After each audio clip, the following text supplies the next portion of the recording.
Hi everyone, how are you doing? It's Ari. Welcome to Newcastle Fans TV, where we'll be talking about Rafa, what has been saying in his press conference only about a couple hours ago up in Benton. So let's crack on with it. So the big news to come out today is Islam Slimani has had a setback. He's going to be out for a further 2 weeks. Rafa said that, look, we've got to be careful with him. He arrived at the club with an injury.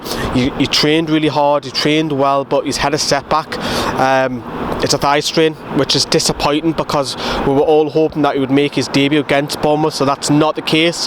So you're either going to look at Joselu or Dwight Gale. I'd probably prefer Dwight Gale if you ask me over the two of them, but it's disappointing news that Slimani is out for another two more weeks, and also he can't play against Leicester, his parent club, either, so his games are going to be shortened towards the end of the season, but I guess we'll just have to make do with it, unfortunately.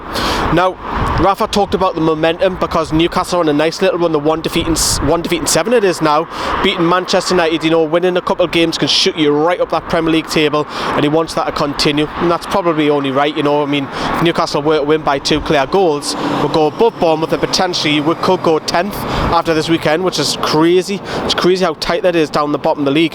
Talked about Jermaine Defoe. Obviously Jermaine Defoe's got a great record against us for the likes of Spurs, Sunderland, Portsmouth. Who else has he played for? He said that, look, Bournemouth have won with and without him, but hopefully we do keep him quiet at the vitality. Now, Rafa was asked about Paul Dummett. He said that Paul Dummett is a trusty player.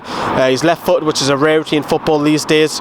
He said that Paul Dummett will never score lower than a 6 in every game. He gets between a 6 and a 9 each game, and probably is right. You know, he never has a... I think Paul Dummett's really stepped up the plate, and we've said this numerous times on the channel, that he's been absolutely a revelation since he's come back from injury. And him and Lascelles are our best 2 defenders at the club at the moment. Asked me that last season, I would have laughed at your face. I really would have. Now, just going back to Slimani again, Rafa said that we could have given us something different because we know he's a different type of player to Joselu, quite similar in that like to hold the ball, but Slimani's got a little bit more about him. He can run a little bit. He's better in the air, I think, as well. Completely different to Dwight Gale, as we all know, but you had to...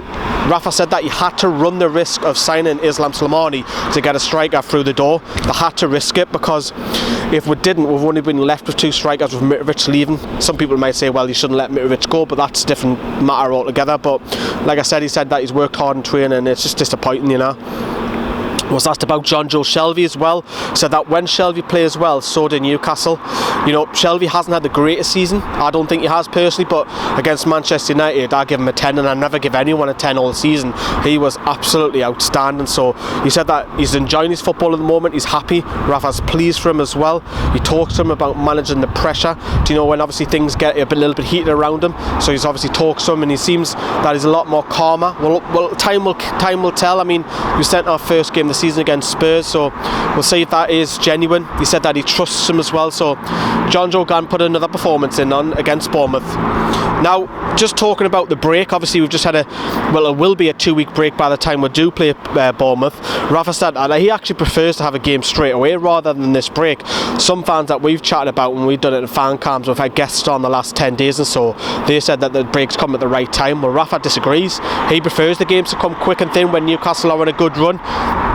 I'm 50-50 on that one, but he says that, you know, if the players have spent time with their families, some have even gone back home abroad. You know, I know Perez likes to do that quite often, but he's pleased that he's back, and he's back in the running thing, because Rafa is obsessed with football. People who know Rafa, you know that Rafa is just totally obsessed with football. He goes home to his wife, talks about football. I mean, if your wife puts up with that, you've done well there, mate.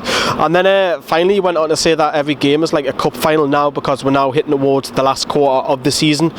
Very tight in that Premier League table. He said that the focus isn't getting on 3 points, but what he did touch on, and I think this is a message to the fans, he didn't say it directly, but what he did say is if we do lose, you need to stay calm. Now, he has said that the players need to stay calm, but I also think that's a message for the fans as well. So if we do get beat off Bournemouth, it's not the end of the world. You know, if we win, by all means, it's absolutely will be ecstatic. If we draw, I want to draw personally. I think that's the minimum requirement. But if we lose, I agree with Rafa. It's not the end of the world. You know, teams are going to take off points off each other. I know we've got the likes of Liverpool, Spurs and Chelsea yet to play, but we've got teams around us still, and our record against teams around us is pretty good. You know, most of our points have come from the bottom 10 in the Premier League, but that's the news on Rafa's press conference. Later on tonight, of course, we'll have the whiteboard. I might do that live, but just keep an eye on it. I might just put the video out. If it's not live, it'll be out really late because I'm busy doing media commitments and stuff. But thanks for watching. See you later. Bye bye.